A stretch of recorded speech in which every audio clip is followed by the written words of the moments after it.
ने जो निर्धारित समय कर दिया धर्मदास, या ठीक लिख दी। जब 5505 नहीं आवेगा, जो मैं कह रहा हूं कि सारे पंथ, सब मजहब, सब मेरे बच्चे मेरी शरण में आवेंगे, कलयुग जैसा, सतयुग जैसा माहौल होगा, तो ये बात तो बेटा इब को नहीं जच्चा किसे कहे। और मेरे ये सुख संवेद में, सब संवेद में लिखी हुई वाणी निराधार लगेगी। और जिस दिन वो ठीक का समय आ जाएगा ना बेटा, जब देखना ये सारी सच्ची होंगी। अब वो ठीक का समय आ चुका है, देखिएगा। अब क्या बताते हैं, जब लग पूर्ण हुए नी ठीक, यो ठीक के नहीं, ठीक ठीक को तिथि वार, और कपट चातुरी तब लो, यानी तब तक सब प्राणियों में चतुरता और कपटता रहेगी। और मेरा सब संवेद निराधार, ये सब संवेद जो मैं बोल रहा हूं ये निराधार होगा। इन लोग न सोचेंगे ऊहे बांडा है। और पुण्यात्मा 600 वर्ष बीत गए इस ग्रंथ को लिखे हुए, अमरवाणी को। अब बता किसके जैसे वही कद होगा, सारा बिजली गिरती जा रही है, अभी तक तो उसका कोई आव भाव नजर नहीं आ रहा। तो अब देखना पुण्यात्माओं कैसे ढूंढा ठा रखा मालिक ने, देखिएगा। अब कहते हैं सब संवेद में बोल रहा हूं ना विचार, तब तो ये मेरे सब संवेद के विचार निराधार महसूस होंगे। जब लग पूर्ण होए नहीं ठीके को तिथिवार, ठीक को और कपट चातुरी तब लो, ये सब संवेद निराधार, ये निराधार सा लगेगा। और सब ही नर नारी नर शुद्ध तब, जब ठीक का दिन आवंत, ठीके का यानी ठीक का दिन आवंत, आवंत है ये। और कपट चातुरी छोड़ के शरण कबीर गहनत।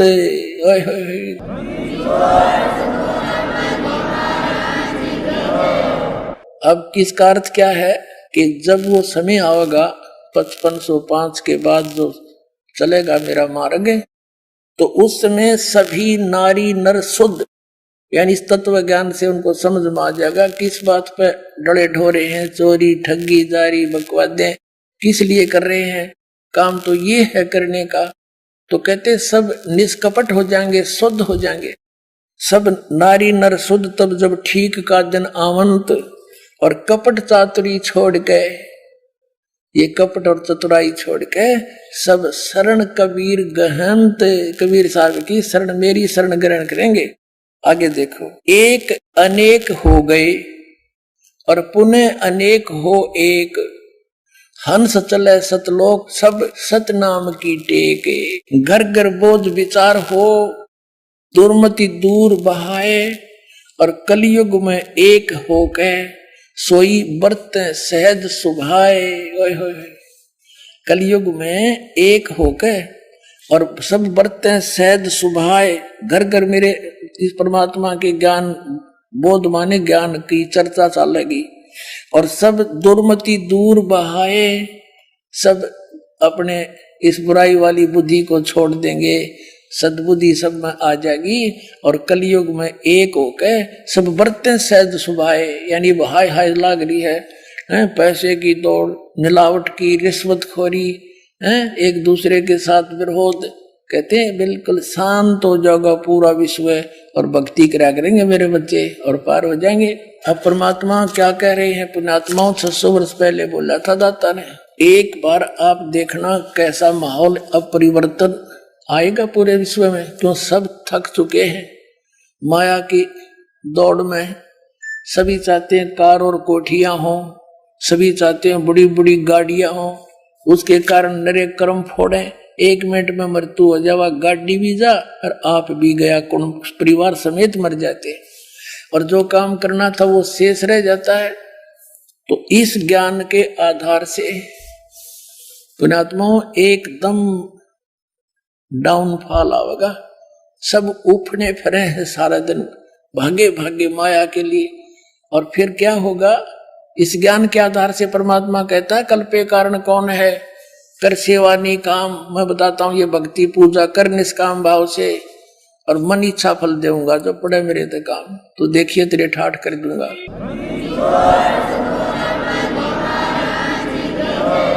अब एक विचार करण की बात है, राजा लोग भी भगवान से आशा करते हैं तो आप राजा से बड़े तो नहीं हो सकते, उससे धनी तो नहीं हो सकता जनसाधारण।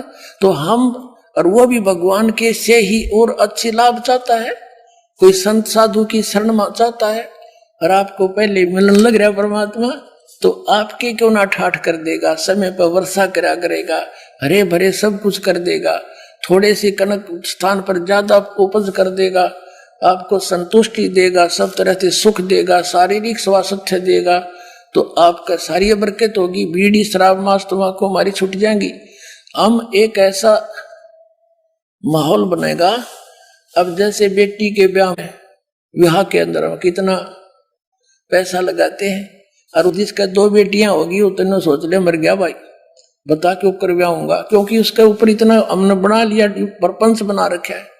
अब इस दास ने प्रार्थना की इन पुण्यात्माओं को, और इन पुण्यात्माओं को यह बात समझ मांगी कि बेटी के ब्याह में ना 10 पैसे देने और ना अपने बेटे के ब्याह में लेने, क्योंकि हम एक दूसरे के कर्जवान बन जाते हैं और फिर उसी के लिए सारा जीवन लगे रहते हैं, मानसिक शांति नहीं। और फिर देखना, बड़ी कोठी की हमने आवश्यकता नहीं, एक झोपड़ी गाल के भी गुजारा कर लेंगे परमात्मा पाने के लिए। हमारे खुद भगवान आकर एक झोपड़ी में आजीवन 120 वर्ष रह गए, मारे के बिजली पड़ेगी, हमने तो मोक्ष कराना है। फिर भी परमात्मा बड़े दयालु हैं। जैसे माता आपने देखी होगी, बच्चा सर्दियों के दिनों पेशाब कर देता बिछौने पर, बिस्तर पर, बच्चे को तो सूखे में सुहागी और माँ आप लेट जाएगी उस बिस्तर, उस मूत के अंदर ठंड में, तो मेरे बच्चे को दुख ना हो।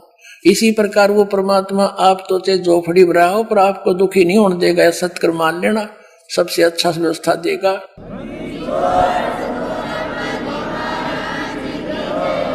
अब आगे देखना, अब घर घर बोध विचार हो, दुर्मति दूर बहाए, कलयुग में एक होकर सब सोई बरतें सहज सुभाए।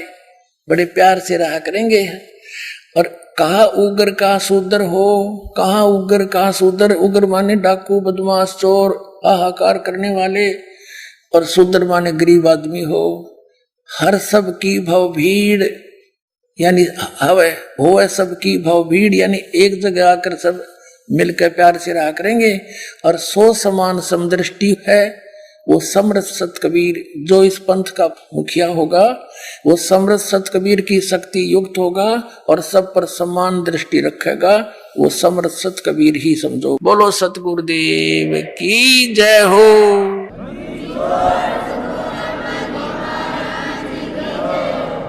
परमात्मा ने कहा था, मन नेकी कर ले 2 दिन का मेहमान। बता, इतने अमृत वचन भगवान के कलजा पाट देंगे जब आपको आपके काल की वांग उतर जाएगी ना। कबीर ये माया अटपटी सब घटा नड़ी, और किस किस ने समझाओ या कुआ वांग पड़ी। परमात्मा कहते हैं मन नेकी कर ले 2 दिन का मेहमान, 1 सेकंड का भरोसा नहीं के बिजली गिर जा, और ये भक्ति कर। और कहते मैं तेरे साथ रहूंगा। 184 की तू सह तरासा, ऊंच नीच घर लेता बासा, कहे कबीर सब मिटाऊं रासा, कर मेरी पहचान, मन ने की कर ले 2 दिन का मेहमान। तो परमात्मा कहे मैंने पहचान ले बच्चे, मैं तुम्हारे लिए भटक रहा हूं। कहते मैं रोत हूं सृष्टि को, और सृष्टि रोए मोहे, गरीबदास इस वियोग को समझ नहीं सकता कोई। तो पुण्यात्माओं, परमात्मा ने कहा समझा है तो सिर दर पाओ, और बोर नहीं रे ऐसा दाओ। बोलो सतगुरुदेव की जय हो। परम पिता परमात्मा पूर्ण ब्रह्म, सारी सृष्टि के रचनहार, कबीर देव, कबीर साहिब, कबीर भगवान, अल्लाहू अकबर, इस परम पिता की असीम कृपा से आप जी सत्संग सुनने के लिए उपस्थित हुए। बहुत ही पुण्यकर्मी प्राणी को मानव शरीर प्राप्त होता है, उससे भी पुण्यकर्मी वो प्राणी है जो सत्संग प्राप्त करते हैं, सत्संग में आते हैं। पुण्यात्माओं, जब तक हम सत्संग नहीं सुनते तब तक हम अपने परंपरागत कर्मों को अंतिम मानकर उसी पर आरूढ़ होते हैं। वहीं तक हमारी बुद्धि सीमित होती है, क्योंकि हम अपने बैकग्राउंड में झांकते रहते हैं। हमारे दादा परदादा भी ऐसे ही करते थे। जब हमें सत्संग प्राप्त होता है, परमात्मा का ज्ञान होता है, सत्संग के अंदर ये ज्ञान दिया जाता है, आप कौन हो, कहाँ से आए हो, यहाँ जो क्रियाएं आप कर रहे हो इनका उद्देश्य क्या है, और मृत्यु के उपरांत आप कहाँ जाओगे। पुण्यात्माओं, जब तक हमें ये ज्ञान नहीं होगा कि इस मनुष्य जीवन का उद्देश्य क्या है, तब तक हम इस मनुष्य जीवन को सफल नहीं कर पाते। जब हमें ये ज्ञान होता है, सत्संग के अंदर बताया जाता है, मात पिता मिल जाएंगे, मात पिता मिल जाएंगे, 184 माँ, सतगुरु सेवा और बंदगी भाई फेर मिलन की ना। जहां भी हमारा जन्म होगा माता पिता वहां भी मिल जाएंगे। जैसे हम पशु बने वहां भी माता पिता, पक्षी बने वहां भी माता पिता, मानव बने वहां भी माता पिता। ये तो आपको मिलते रहेंगे, लेकिन सतगुरु सेवा और ये भक्ति कहते हैं फेर मिलन की ना। मानुष जन्म दुर्लभ है, मिले न बारंबार, तरवर से पत्ता टूट गिरे, बोहर न लगता डर। झूठे सुख को सुख कहे, मान रहा मन मोद, ये सकल चबीना काल का, कुछ मुख में कुछ गोद। बेटा जाया खुशी हुई, खूब बजाए थाल, ये तो आना जाना लगा हुआ है जो कीड़ी का नाल। पतझड़ आवत देख कर बन रोवे मन माही, ये ऊंची टहनी पात थे, अब पीले हो जाही। पात झड़ता न्यू कहे, सुन भई तरवर राय, अब के बिछुड़े नहीं मिलेंगे, न जाने कहाँ गिरांगे जाए। तरवर कहता पात से, सुनो पात एक बात, यहाँ की यह रीति है, एक आवे एक जात। परमात्मा परमेश्वर पूर्ण ब्रह्म सत्य पुरुष कबीर साहिब, ये हमारे पिता हैं, ये हमारे जनक है, ये हमारे लिए भटक रहे हैं। और काल भगवान ने जिसके लोक में हम रह रहे हैं, इसने हमें अपनी भांग गणी प्यार रखी है। कबीर साहब कहते हैं, कबीर ये माया अटपटी और सब गट आन अड़ी, और किस किस न समझाऊं या कुआ भांग पड़ी। अब इस संसारिक सुखों की खोज में, इन्हीं की प्राप्ति के लिए दौड़ धूप में, इसे अनमोल जीवन को नाश कर जाता है ये भोला प्राणी। और जब ये संसार छोड़कर जाता है, जब इसका अंत समय आता है, इसके ऊपर बहुत आपदाएं आती हैं। पूरे जीवन में जो इसने संग्रह किया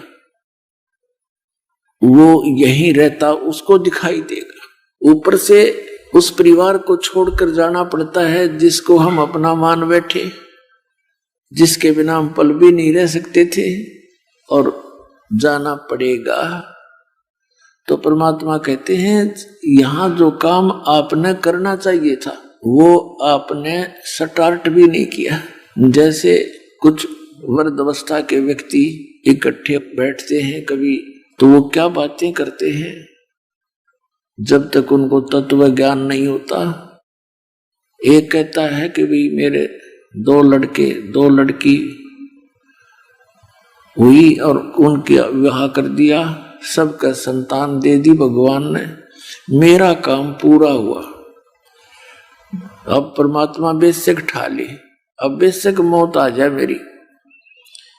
तो यहां परमात्मा कहते हैं कि बस इतना ही सोच रखा था, इतनी ही जानकारी थी कि हमारा इतना ही कर्तव्य है।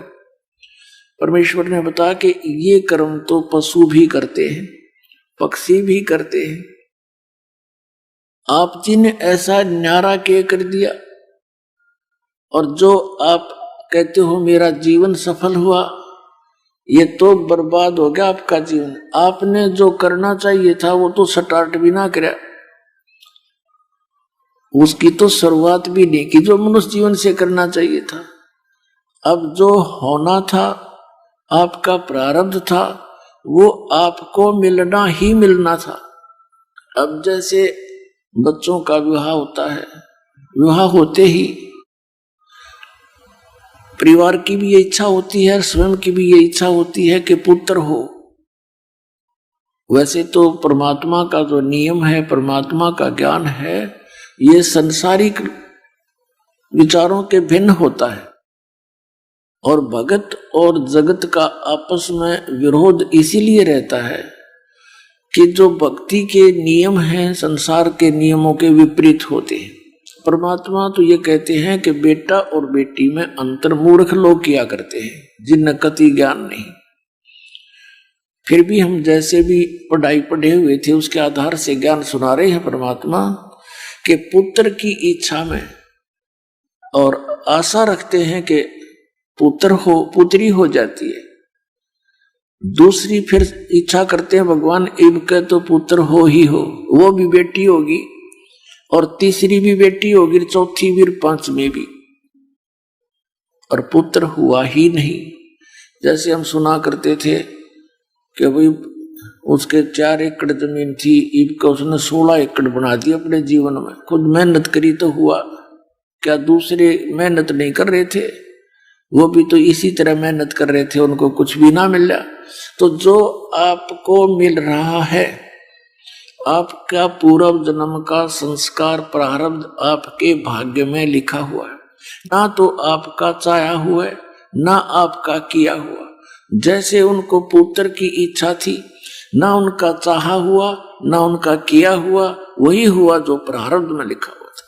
तो परमात्मा ये याद दिलाते हमारे को कि आप जी ने जो करना चाहिए था इस मनुष्य जीवन से, वो तो स्टार्ट भी नहीं किया और खो दिया अनमोल जीवन। अपने आत्मा जिसमें हम सत्संग में आते हैं, ये ज्ञान होता है, तो फिर हमारी दशा ऐसी होती है जो पुण्यकर्मी प्राणी होते हैं। कैसी होती है? एक किसान था और वो बाजरे का रुखाला था, बाजरा बोते हैं तो उसके लिए एक मंच बनाते हैं ऊंचा। उसने डामचा भी कहते हैं उसको, जौंडा भी कहते हैं, मचान भी बोल देते हैं। तो वो उस मचान के ऊपर खड़ा होकर के गोफिया बनाता है, गोफिया। उसमें एक डला डालकर और उसको ऐसे फटकार कर फेंकता है, चिड़ियाओं को, पक्षियों को उड़ाता है जो बाजरे की बालियों को हानि पहुंचाती हैं। तो उस आवाज से और डले की आसपास गिरने से वो चिड़िया भाग जाती हैं उस खेत से। तो उसके लिए किसान क्या करता है, छोटे छोटे मिट्टी के गोले बना लेता है और उनको रख लेता है अपने मटके में सुखा के, फिर उनको ऐसे गोफिये से फटकारता रहता है, जैसे गिलोल टाइप होता है। एक बार वर्षा घड़ी होगी, उसके सारे गोले भीज गए एक साथ में छोटा सा टीला था, ऊंचा सा पहाड़ टाइप था, छोटी पहाड़ी सी। उसने सोचा चल वहां से पत्थर उठा लाता हूं, 1 किलोमीटर की दूरी पर था। छोटे छोटे पत्थरों की तलाश में वहां गया तो उसने क्या देखा कि पानी से मिट्टी कट जाने से बड़े सुंदर गोल गोल से घने वो पत्थर से मिल गए, उसने चमकने से वो ले आया। 20-30 थे वो, उसका काम चल गया। तो वो लाया था वहां से, वो चमकने से पत्थर गोल गोल से इतने मोटे मोटे 200-250 ग्राम के, जो उसके लिए बहुत सूटेबल थे। उधर से उसकी पत्नी छोटे से बच्चे को लेकर, उसकी रोटी लेकर खेत में गई। तो क्या किया, बच्चे ने वो पत्थर उठा लिया एक, जो चिकना चमकना सा था, वो खेलता खेलता उठा लिया। और उसकी पत्नी घर आ गई, उसको खाना खिलाकर बच्चे को ले आई। बच्चा उसको हाथ में लिया। अब उसकी पत्नी ने कुछ सामान लाना था, उसने सोचा ये पत्थर है और दुकानदार को दे देती हूं, और नीतीश का कोई बट्टा बना लेगा अपना बाट। उस पत्थर को लेकर वो सेठ के पास गई गांव में, उससे कहने लगी जी ये आपका कोई काम आवे तो ये देख लो, कुछ मुझे इसका बदले में दे दो, जो दे सकते हो, नमक मिर्च कुछ दे सकते हो तो आपका ये काम आ जाएगा, बट्टा बना लो। उसके पास बैठा था उसका रिश्तेदार, वो जोरी था। वो तो तुरंत देख गया कि वो तो भाई पत्थर को नहीं लाल है। तो सेठ बोला भाई ये तो लाल है। तो उसकी पत्नी, उस किसान की पत्नी से सेठ ने कहा बहन कि क्या सामान लेना चाहती है, दे दो जी, जो दो आपकी मर्जी। अब ठीक है, 20 मन तो बाजरा, यानी बाजरे की बोरी दे दी, 5-7 शक्कर की, गुड़ की, कई आइटम, उसका घर भर दिया। अब वह राजी हो रही, ठीक बढ़िया, तो पागल हो गया, लाला जी तो मेंटल हो गया, धरने दे मेरा क्या आठ लगे। उसने भर दिया। तो वो किसान आया सामने, वो देखा घर की तरफ कि ये कहां से लाई तू, कैसे ऐसे ही जो एक बट्टा सा था लड़का ले आया, और मैं गई थी ऐसे ऐसे भी सेठ को दे दूंगी, अपना बाट बना लेगा बट्टा। मैंने कहा उससे जी दे दो जो देना, और इसके बदले छोटा मोटा आइटम सोचो थी नमक मिर्च दे देगा। उसने तो ये कहा कि ले जा बहन, ये तो बहुत कीमती है, पत्थर नहीं है। और उन नयू घर भर दिया, इतना सामान दे दिया। अब उसने क्या किया कि उन पत्थरों को लाल थे वह उसके पहचान में नहीं आए, उनको ऐसे गिलोल में डाला गोफिये में और ऐसे फटकार दिए। साथ में नदी थी, दरिया बह रही थी। अब उस सारे के सारे उस दरिया में पड़ गए वो। उसका तो अपना मतलब था कि इतने बड़ो पत्थर है लेकिन चिड़िया उड़ जाओ। वो कहने लगा रे तेरा गजब भैया, ये तो मेरे पास तो 30-40 थे और एक की ही इतनी कीमत, मैंने तो वो सारा नाश कर दिया, बर्बाद कर दिए वो कीमती बिना ज्ञान। तो पुण्यात्मा, इस मनुष्य जीवन के जो श्वास हैं आपके, ये इतने कीमती हैं, जिनको बगैर ज्ञान के, बगैर सत्संग के हम ऐसे उस भोले किसान की तरह इसका नाश कर रहे हैं। और जिस समय आपकी आत्मा के अंदर ये तत्व ज्ञान समाओगा, आपके पीछे गया हुआ जीवन घना याद आवेगा। पछताया करोगे, बैठ कर रोया करोगे कोन में, ये क्या करे हमने सारे जीवन में डले डोए। पुण्यात्मा, मनुष्य जीवन 2 प्रकार से प्राप्त होता है। एक तो एक विधान बनाया है कबीर भगवान ने इस काल के लिए, क्योंकि विधान बनाकर भी काल ने इसको दिया, नहीं तो ये हमारी घनी दुरुक्ति कर देता।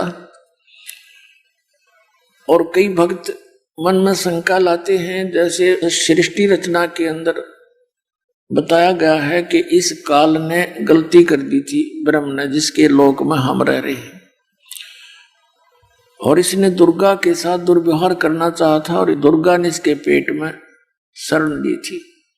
तब परमात्मा ने इसके पेट से दुर्गा देवी को निकालकर इसको श्राप दे दिया था कि तू, श्राप समझो कि ऐसी गलती वहां करने वाले को एक रोग लग जाता है ऑटोमेटिकली, जैसे कोई अखाद्य वस्तु खा लेता है तो वो अपना इफेक्ट करती ही करती है, शरीर में फोड़े बन जाते हैं या कोई और हानि हो जाती है। ऐसे इसने वहां जो गलती की, उस गलती के कारण इसको एक रोग लग गया कि उस परमात्मा ने विधान बना रखा था कि ऐसी गलती करेगा उसको ऐसी सजा मिलेगी, 1,00,000 मानव शरीरधारी प्राणियों का नित आहार करने का और 1,25,00,000 की उत्पत्ति करने का।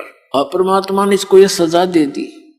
कई भक्त ये सोचते हैं कि परमात्मा ने सजा नहीं देनी चाहिए थी इसको, ये मनुष्य जीवन के आहार करने की। तो पुण्यात्मा वो जानी जान है परमात्मा के विधान में, परमात्मा की क्रिया में। यदि हम कोई त्रुटि निकालते हैं तो हम अनजान ही हैं। परमात्मा जो करता है वो कभी गलत नहीं कर सकता। यदि इसको ये 1,00,000 मानव शरीरधारी खाने की ना सजा मिली होती तो ये हमें एक भी मनुष्य जीवन नहीं देता। आप देख रहे हो 83 लाख प्रकार की अन्य प्राणियों में ठोक रखी ये जीव सारे, और ये भी ना देता यो, क्योंकि मनुष्य जीवन आपको अवश्य मिलेगा। मालिक ने ऐसी विधान बना दिया, और मनुष्य जीवन मिलेगा तो परमात्मा आकर आपको अपने निज घर का स्थान का ज्ञान भी करा सकते हैं, भक्ति देकर के आपको वापस भी ले जा सकते हैं। परमात्मा ने विधान बना रखा है इसके लिए, इसकी मजबूरी होगी या एक मनुष्य जीवन हमें देने की इसकी व्यवस्था बन गई, इसलिए ये हमें एक मानुष जीवन अवश्य देता है। चाहे कितना ही निकम्मा और पापी व्यक्ति हो, मनुष्य जीवन उसको एक अवश्य मिलेगा। कब? अब जैसे दास जो बताना चाह रहा है, 2 प्रकार से मानव शरीर प्राप्त होते हैं। एक तो टर्न वाइज, एक विधान बना कर दे दिया, पर इसकी मजबूरी बन गई है कि टर्न वाइज यानी 83 लाख योनियों के इन सब कष्टों को भोग कर, अपने सब पाप कर्मों का दंड भोग कर इस प्राणी को एक मानव शरीर मिलता ही मिलता है। वो कितने वर्षों के बाद मिले, लाख वर्ष के बाद मिले, 1000 वर्ष के बाद मिले, वो उसके संस्कारों और पुण्य पापों पर निर्भर है। और दूसरी प्रकार से मनुष्य जीवन मिलता है पिछले पुण्य संस्कारों से, जैसे पीछे भी मनुष्य थे और आगे भी मनुष्य ही बन जाते हैं। वो पिछले पुण्यों के कारण उनको मनुष्य शरीर लगातार कई भी मिल जाते हैं। जैसे कथा आती है, धृतराष्ट्र जी अंधे थे, उसने भगवान श्री कृष्ण से कहा कि हे भगवान, मुझे अपने 100 वर्षों की तो पिछले जन्मों की याद है कि मैंने ऐसा कोई पाप नहीं किया जिससे मेरी आंखें फूटे, अंधा हो। तब श्री कृष्ण ने कहा कि भी कौन से 100 जन्मों में ही काम पूरा हो गया, और पीछे देख, तुझे नहीं दिखता तो मैं दिखाता हूं। अपनी शक्ति से उनको दिव्य दृष्टि दी, और 101वां जन्म उससे पहले का वो क्या कर रहा है कि बैठा बैठा, ये टिड्डी होती है, एक टिड्डी विवश हुई पड़ी थी और उसकी आंखें फोड़ रहा था बबूल के कांटों से, और ऐसे उसकी आंख में ठोक रहा था वो कांटा और निकाल रहा था और खुश हो रहा था, और फिर दोबारा ठोक रहा था, फिर खुश हो रहा था, फिर दूसरी में भी ऐसे, और फिर वो टक्कर मार मार कर उड़ रही थी। जब खुश हो रहा था देख रहा था, कहने लगा देखिए फोड़ रखे कर्म तने। तो पुण्यात्माओं, इस प्रकार हमारे बहुत कर्म बिगड़े हुए हैं। तो एक तो टर्न वाइज यानी अपने समय पर मनुष्य जीवन प्राप्त होता है, और एक ऐसा होता है कि पिछले जन्म में भी वो मनुष्य था और अब भी मानव है। तो जो ऐसा जिसका जन्म है, पीछे भी मनुष्य था और हो सकता उससे पीछे भी मनुष्य हो, 10-20 लगातार भी मनुष्य जीवन मिल सकते हैं पुण्यों से, लेकिन जब तक परम संत नहीं मिलेगा वो पिछली बैटरी डाउन होएगी। वह 1 जन्म में भी हो सका है, 2 में भी, 3 में भी, 4 भी प्राप्त कर सकता है। और फिर इकट्ठा एक कैर तोड़ देगा। ये काल उसके ऊपर 84 लाख योनियों में डाल देता है, यदि मनुष्य जीवन के अंदर उसको कोई सत मार्गदर्शक संत नहीं मिलता है तो पुण्यात्माओं, जिनको पिछले मनुष्य जीवन से ही आगे मनुष्य जीवन प्राप्त हुआ है, तो वो प्राणी परमात्मा की तरफ में बचपन से ही लग जाते हैं। वो भिन्न बात है कि वो कैसी साधना करते हैं। जैसे भी मजहब धर्म में वो जन्म लेता है तो वो आत्मा भगवान की भक्ति बिन रह नहीं सकता, वो पिछले पुण्यकर्मी प्राणी है। तो वो तो अवश्य कहीं ना कहीं कोई भक्ति कर रहा है, वो रुक नहीं सकता। वो दूसरी बात है कि उसको कैसी साधना प्राप्त है और वो लाभदायक है या हानिकारक, वो तो फिर संत बताया करें। फिर भी वो पुण्यकर्मी प्राणी जैसे इन संतों के पास गए हुए हैं, ये राधा स्वामी पंथ, ये जय गुरुदेव पंथ, सच्चा सौदा सिरसा पंथ, और जगमाल वाली जनोद वाला ये ताराचंद पंथ, और ये सारा जो है व्यास वाला, और ये सुधांशु जी, और ये सतपाल वाले, ये बाल योगेश्वर, या साराम, देख कितने जीवों को अपने पीछे लगाए हुए। ये वो पुण्यकर्मी प्राणी हैं जो मनुष्य जीवन से ही मनुष्य जीवन प्राप्त है, और ये पुण्यात्मा परमात्मा के बिना रह नहीं सकते। चाहे इन्होंने रखना पड़ा मंगलवार का व्रत और बांटनी पड़ा बूंदी, ये नहीं कुछ कर लेंगे, इतनी संतुष्टि नहीं होती। तो बगैर ज्ञान के, बगैर बिना किसी संत के ये साधना भी व्यर्थ है। गीता जी अध्याय नंबर 16 के श्लोक नंबर 23 और 24 में कहा कि अर्जुन, शास्त्र विधि को त्याग कर जो मनमाना आचरण करते हैं, मनमानी पूजाएं करते हैं, उनको न तो सुख होता है, न उनको कोई सिद्धि होती है, और न ही उनकी कोई मोक्ष प्राप्त होता है, गति होती है। तो यूजलेस इसलिए कहा कि अर्जुन, इससे तेरे लिए कर्तव्य और अकर्तव्य की व्यवस्था में, यानी कौन से काम भक्ति के करने चाहिए, कौन से ना करने चाहिए, शास्त्र ही प्रमाण है। उन्हीं के आधार से तू क्रिया करना, किसी की दंत कथा से भक्ति मार्ग पर ना लगना। यानी जो संत सदग्रंथों के आधार से ज्ञान दे वही ज्ञान सही मानना। तो पुण्यात्माओं, जितने भी हमारे धर्मगुरु थे और हैं, सभी यही कहा करते, हम वेदों और गीता और पुराणों के आधार से आपको ज्ञान दे रहे हैं। तो सब संतुष्ट थे, इनसे आगे कोई ग्रंथ नहीं, इनसे आगे कोई पवित्र शास्त्र नहीं, इन्हीं से ये हमें बता रहे हैं तो फाइनल है, बिल्कुल सच है। लेकिन वो झूठे थे, वो अज्ञानी थे, तत्व ज्ञानहीन प्राणी थे, जिनने हमारे सदग्रंथों को भी नहीं जाना और हमें लोक वेद दंत कथा सुना के जीवन नाश कर दिया।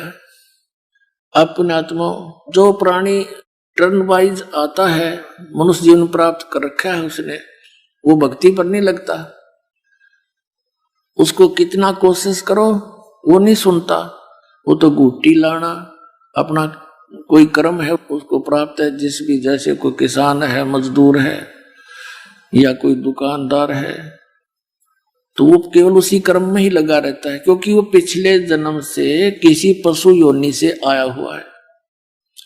तो इस प्रकार के प्राणी को भक्ति पर लगाना बड़ा कठिन होता है। और जो पिछले संस्कार से मनुष्य जीवन प्राप्त करते हुए आ रहे हैं, वो तो आप पे ही तड़फ रहे हैं, भटक रहे हैं भगवान के लिए, तो वो शीघ्र ग्रहण कर लेते इस ज्ञान को। अब उनको अज्ञान मिलता है, उसको भी तुरंत ग्रहण करेंगे, क्योंकि उनको तो भगवान चाहिए। और वो बुद्धिमान लोग होते हैं, जब तत्व ज्ञान, सच्चा ज्ञान भी सुनते हैं तो अवश्य विचार करते हैं, विरोध नहीं करते। वो बहुत गहराई से सोचते हैं कि ऐसा क्यों कहा, किस कारण से कहा, गहराई तक जाते हैं और वो अपना कल्याण करवा ही लेते हैं। ऐसे ही एक कागभूषण नाम के एक महात्मा हुए हैं, और गरुड़ जी के साथ उनकी एक बार गोष्ठी हुई। आपस में दोनों मिल गए। गरुड़ जी कौन है? भगवान विष्णु के वाहन गरुड़ पक्षी। अब ये देवता होते हैं और ये बोलते हैं मनुष्य की तरह, इनके अच्छे विचार हैं, भले ही वहां पशु योनि में है, वो पक्षी योनि में। और कागभूषण भी ऊपर से मुंह काग का है, उसका कौवे का, बाकी शरीर उसका देवताओं जैसा है, ऐसी उसकी व्यवस्था है। तो जब वो अपनी कथा सुनाता है, गरुड़ जी ने पूछा, हे कागभूषण, आप के पास बैठने से मुझे बड़ी शांति होती है और आप परमात्मा के भजन में दिन रात लगे रहते हो, आपने ये स्थिति, ये गति कैसे प्राप्त की? अब कागभूषण ने कहा कि गुरुदेव, मेरी लंबी कहानी है, समय हो तो सुनाऊं। गरुड़ जी ने कहा कि आप सुनाइए, मैं सुनने का, जानने का इच्छुक हूं। तो कागभूषण जी सुनाने लगे कि गुरुदेव, एक बार मनुष्य जीवन था मेरा, और उससे पहले भी मैंने असंख्यों मनुष्य जीवन नष्ट कर लिए थे, कभी भक्ति पर मैं लगा नहीं। एक समय क्या हुआ कि हम 2 बहन 2 भाई थे, मेरे माता पिता थे, एक भरा पूरा परिवार था, और एक ऐसा दुर्भिक्ष पड़ा, यानी अकाल गिर गया, वर्षा हुई नहीं, अन्न का अभाव हुआ, पत्ते भी, वृक्ष भी सूखने लगे। तो ऐसा भयंकर स्थिति आ गई कि मनुष्य को मनुष्य खाने लग गया। सब वृक्ष भी खा लिए, पत्ते भी खा लिए, कूट कूट के बाड़े भी खा चुके, मनुष्य को मनुष्य खाने लग गया। उस स्थिति में मेरे माता पिता और भाई बहन, यानी मेरा परिवार, सब मेरी आंखों के सामने मर गए। मैं 20 वर्ष की उम्र का था, भाई छोटे, बहन छोटी थी, वो भूख ज्यादा समय तक सहन नहीं कर सके। माता पिता वृद्ध थे, वो भी मृत्यु को प्राप्त। अब मैंने भी वहां से निकलकर अपनी जान बचानी चाहिए, तो मैं अवंतिका नगरी में चला गया। वहां पर अकाल नहीं था, वहां पर मेरी जान बची, भोजन खाया, लेकिन मेरे माता पिता, मेरे भाई बहन मेरी आंखों के सामने तड़प तड़प कर, रो रो कर मरे थे भूखे। उस स्थिति से मैं बहुत दुखी था और ये सोचा करता था, हे परमात्मा, ये क्या जीवन हुआ? कल तक तो देखो हम कितने ठाठ से भाई बहन माता पिता के साथ प्यार से रह रहे थे, आज मेरा सारा नाश हो गया, ये क्या हुआ? क्योंकि इंसान जब घना दुखी होले है तब उसने परमात्मा का आश्रय दिखाई देता है। एक मंदिर में एक शिव का भक्त ब्राह्मण कथा कर रहा था, तो मैं वहां जाकर बैठ गया कि यहाँ कोई रोटी टोक मिलेगा। ब्राह्मण कथा कर रहा था, सभी उठकर चले गए, मैं बैठा रह गया। ब्राह्मण ने पूछा कि आप कैसे बैठे हो बेटा? मेरी आंखों से आंसू गिरने लगे। ब्राह्मण बड़ा दयालु था, उसने कहा, क्यों रो रहा है बेटा, बता अपना दुख बता। मैंने सारी कहानी बताई ब्राह्मण को। उसने कहा, बेटा तू मेरे पुत्रवत है, मेरे पास रहे, इस मंदिर में सेवा कर, रोटी खा, चिंता ना कर बेटा। यहाँ तो पता नहीं क्या क्या आपदाएं मनुष्यों पर आती है, और तुम्हारा संस्कार था, उनका इतना ही समय था, तो काफी संतुष्ट मुझे किया, मैं वहां रहने लग गया। अब वो विप्र प्रतिदिन कथा करे भगवान की और मुझे कहे, बेटा दीक्षा ले ले, भक्ति कर ले। और मेरे मन में कति इच्छा नहीं हो नाम लेने की, मैं टाल मटोड़ कर दूं जी, फिर देखूंगा। अब कागभूषण जी बता रहे हैं गरुड़ जी को कि ऐसे 6 महीने बीत गए, रोज कथा सुनूं, बैठा रहूं, कति हृदय में बातें नहीं आवे, अगर नाम ले लूं, दीक्षा ले लूं। 6 महीने तक जब ये कथा सुनता रहा, और विपर मेरे को प्रतिदिन दूसरे तीसरे दिन कह देता, बेटा देखो मनुष्य जीवन परमात्मा की भक्ति के लिए मिला है, इसके बिना तो ये पशु जैसा जीवन है, और देखो यहाँ क्या क्या घटनाएं घट जाती है, ये झूठा संसार है। जबकि मेरे इतनी चोट लग चुकी थी, मैं इतना पापी था। ये कह रहा था कागभूषण कि मैं इतना निकम्मा आदमी था, मैंने असंख्यों जन्म मनुष्य जीवन बर्बाद कर चुका था। और 6 महीने तक लगातार सत्संग सुनकर तब मेरी आत्मा में जगह बनी, थोड़ी सी दीक्षा ले लूं। 6 महीने के बाद मैंने दीक्षा ले ली, फिर क्योंकि ये पिछले जो पाप हैं ये कहीं ना कहीं दबाव दे ही जाते हैं। जो गुरुजी कथा किया करते थे, सत्संग सुनाया करते थे, वो मुझे भी याद हो गया। अब गुरुजी अपना घर चले जाते थे मंदिर में सत्संग आदि करके, फिर बाद में भी भक्त आते रहते थे, तो मैं कथा सुनाने लग गया उनको। और मेरी आवाज भी बढ़िया गुरुजी से, क्योंकि मैं युवा था, वो वृद्ध हो रहे थे 50, 60, 70 साल के, और वही कथा वो सुनावर मैं अच्छा लतीफेदार ढंग से गा गू कर खूब बढ़िया सुनाने लगे। तो जो आने वाले श्रद्धालु थे उनकी आस्था मेरे में घनी होगी और मेरी प्रशंसा करें, अको हो आपकी तो बड़ी गजब आवाज है, आप तो कोयल सी बोलती है, वाह वाह वाह, हृदय में लगती है। अब श्रद्धालु तो श्रद्धालु ही होते हैं। राम की कथा कोई सुना दे अच्छी लगती है, और कोई गा गू का ढोलक ढालक बांध कर सुना दे और ज्यादा, क्योंकि कान का विषय प्रबल है। पुण्यात्माओं इस प्रकार ये जीव मार खाता है। अपनात्माओं जैसे कई भक्त अनजानपने में कहते हैं, जैसे दास पहले देखा करता था, ये कबीर पंथी विशेष कर क्या करते हैं, एक तारा लेकर के गाते हैं परमात्मा की वाणी शब्दों को, और बड़े सुरीले सुर में गाते हैं, बड़ी लय से गाते हैं। कोई तो फिल्मी गानों पर भी तबले तबले बांध कर परमात्मा की वाणी सुनाते हैं। और फिर क्या कहते हैं, भाई इसकी आवाज बहुत बढ़िया है, भाई तू सुना। वो दूसरे को बैठा देते, उनको खड़ा कर देते। दूसरा कहता है इसकी और सुन, दो बोल देख यू क्या सुनाएगा। वो तीसरे ने खड़ा कर देते, वाह भाई वाह, इसकी और गजब की आवाज, तू सुना भाई। अब यहां परमात्मा कहते हैं ये तो शराबी होते हैं ना, शराबी, वो करा करें ऐसी बातें, इसकी आवाज बढ़िया है, इसकी आवाज घटिया है, कोई बात है। अब जैसे किसी का चोरी होगी और एक व्यक्ति ने आके कहा कि भाई आपके घर में चोरी हो गई है, यदि उसने कोई भांग या शराब नहीं पी रखी होगी तो इतनी बात पर्याप्त है।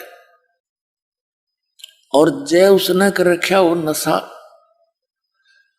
और उसको कोई कहे कि आपके घर पर चोरी होगी, और वो नो कहे चोरी होगी भाई आपके, अब वो न्यू कहे, न्यू नहीं गा के सुना, वो कितना अच्छा लगेगा, आपके चोरी हो गई।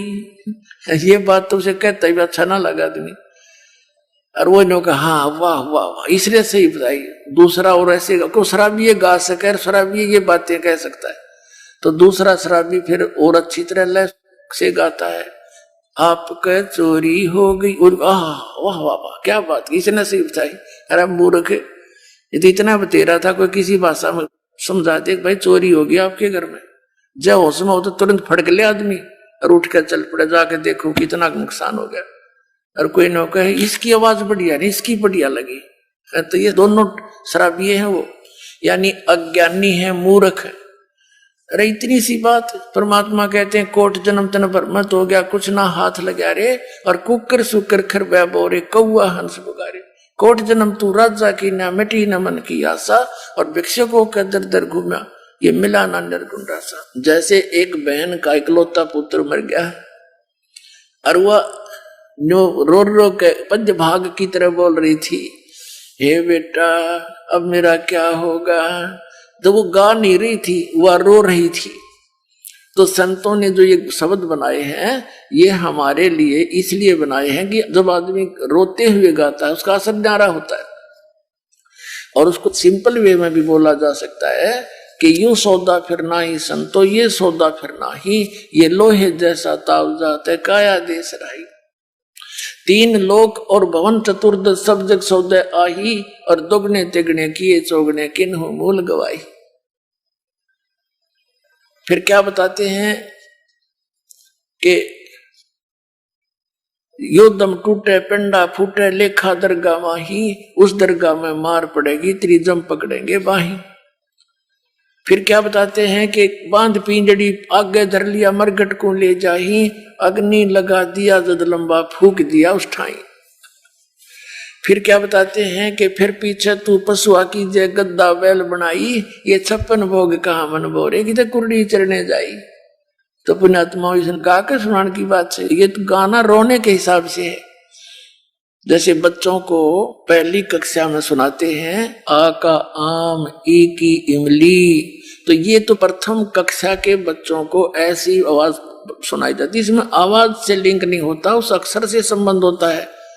आ से आम, आम कैसा होता है, वो आ अक्षर कैसा है। तो ये व्यवस्था जो गाने में स्वर ने देख करके जो करते हैं, तो वो मूर्ख और भोली आत्मा होती है जिन्हें पता नहीं अध्यात्म मार्ग का। तो क्या बताया कि नर से तू पशुआ की जय और गद्दा बैल बनाई, ये 56 भोग कहाँ मन बोरे कि तो कुर्डी चढ़ने जाई।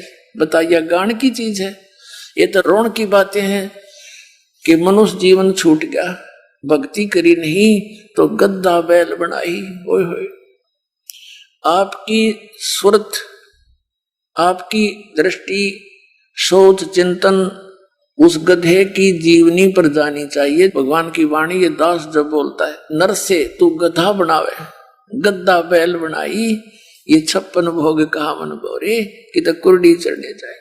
आज आप देख कितना सुंदर पवित्र आहार करते हो, रोटी, हलवा, खीर, पूरी, प्यास लगे जो जल पी लें, भूख लगे रोटी खावें, जब भी इच्छा हो जाती है तो कहते हैं परमात्मा ने ये सुविधा आपको इसलिए दी है कि आप भक्ति करो परमात्मा की, और उसको ना करके फिर क्या होगा, पीछे तू गद्दा बैल बनाई और ये 56 भोग कहा मन बोरे तो कुर्डी चढ़ने जाए।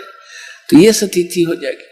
तो पुण्यात्मा, अब कागभूषण के साथ ये ऐसी ही घटना घटी, 4 बातें सीख के गाना सीख लिया और उसके प्रशंसक हो गए कई, जैसे श्रोता आते थे, उसके अंदर अभिमान भर गया। गुरुड़ जी को बता रहा कागभूषण कि एक दिन मैं बैठा था, आसपास मेरे वो भगत प्रशंसक विराजमान थे। गुरुजी आए मंदिर के अंदर भगवान शिव की पूजा करने के लिए, तो मैंने बैठे बैठे प्रणाम कर लिया, उठा नहीं, मैं उठ के उनका सत्कार नहीं किया गुरुजी का, जो एक नियम होता है। और मैंने सोचा मेरी बेइज्जती हो जाएगी, मेरे चेले बैठे हैं आसपास ही, तो खड़ा होऊंगा, तो मैंने अपने आप मैंने सोच लिया, अभिमान हो गया।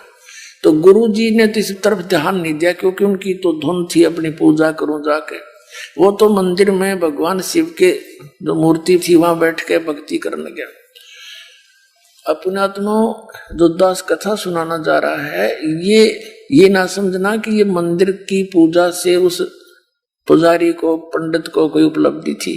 वो पूजा तो आप कहीं कर लो, घर पे बैठ के कर लो, सच्चे दिल से जिस भी इष्ट की आप पूजा करोगे, साधना करोगे, जितनी उस इष्ट की सामर्थ्य है उतनी मदद आपकी अवश्य करेगा। कबीर साहब कहते हैं, जो जाकी सरना बसे ताको ताकी लाज, और जल सुई मछली चढ़ जाइए बह जाते गजराज। अब जैसे जल ऊपर से गिर रहा है ऐसे झरना टाइप, तो उसके सामने तगड़े से तगड़ा हाथी भी, शक्तिशाली हाथी भी खड़ा हो तो उसको भी वो जल बहा ले जाता है और पटक देता ठाके। और मछली को अलाउड कर रखा है उसने, तू कितने घूम, क्योंकि वो उससे एक विशेष लगाव रखती है जल से। उसने उसके अपनी सारे नियम तोड़ दिए उसके लिए, वो उल्टी दिशा में भी ऊपर चढ़ जाती है और ऊपर चली जाती है, फाल से भी ऊपर पहुंच जाती है। तो कहने का भाव यह है कि जैसे आपकी मित्रता एक दरोगा जी से होगी और उसके ऑफिस में आप जाकर सीधे बैठ जाओगे, चाय पिलाओगा, खाना खिलाओगा, बर्फी खिलाओगा, और उसके सत्र का जो काम होगा पहले करेगा आपका सबसे पहले। और वहां वैसे दरोगा के थाने में जाना आम आदमी की हिम्मत नहीं, और वो उसके लिए एक आम बात होगी। ऐसे ही कोई डीसी से मित्रता किया हुआ तो उस सत्र की, अपने सत्र की जो भी सहयोग सहायता है अपने मित्र को वो डिप्टी कमिश्नर भी देता है। और इसी प्रकार किसी की मंत्री से जान पहचान है तो मंत्री अपने सत्र का लाभ देगा ही देगा, और जिसकी मुख्यमंत्री से है इसी तरह जानो आगे प्रधानमंत्री से जिसकी मित्रता होगी तो उसके आगे पे सारी ये फेल होगी। अब कहते हैं, जो जाकी सरना बसे ताको ताकी लाज, और जल सो ही मछली चढ़ जाए ये बह जाते गजराज। तो भगवान शिव की साधना करता था, सच्चे दिल से करता था। तो भगवान शिव भी कोई छोटी बात नहीं, एक विभागीय मंत्री है इस 3 लोक में, काल के एक ब्रह्मांड में। अब जब वो ये पुण्यात्मा ये कंसेप्ट साथ साथ इसलिए क्लियर करने पड़ते हैं कि आप लोगों के मन में वो पुराना बहुत ज्ञान अड़ा पड़ा है, कति यहां तक ठोक रखे हम। अब वो सारा निकालना पड़ा है, रेग मार मार के कति कूणा भी साफ करना पड़ता है, कहीं पेंट ठीक ना हो। अच्छा जो पेंटर होता है वो रेग मार बड़ा सावधानी से लगाता सब जगह, कहीं जंग रह गया तो फिर टिकन नहीं देगा, इस लगा लगा खराब हो जाएगा। जब वो पुजारी पंडित जी ब्राह्मण भगवान शिव की पूजा में मस्त हो गया, आकाशवाणी हुई भगवान शिव की उस मंदिर में, कह रे धुरत कागभूषण तेरे को 1 लाख वर्ष तक नरक में डालूंगा। अब उस गुरुदेव ने भी आकाशवाणी सुनी, उस बच्चे को बुला, बेटा क्या गलती कर दी तूने, भगवान तुझसे क्यों अक्षुब्ध हो गए, अरे माफी मांग, अक्षमा याचना कर।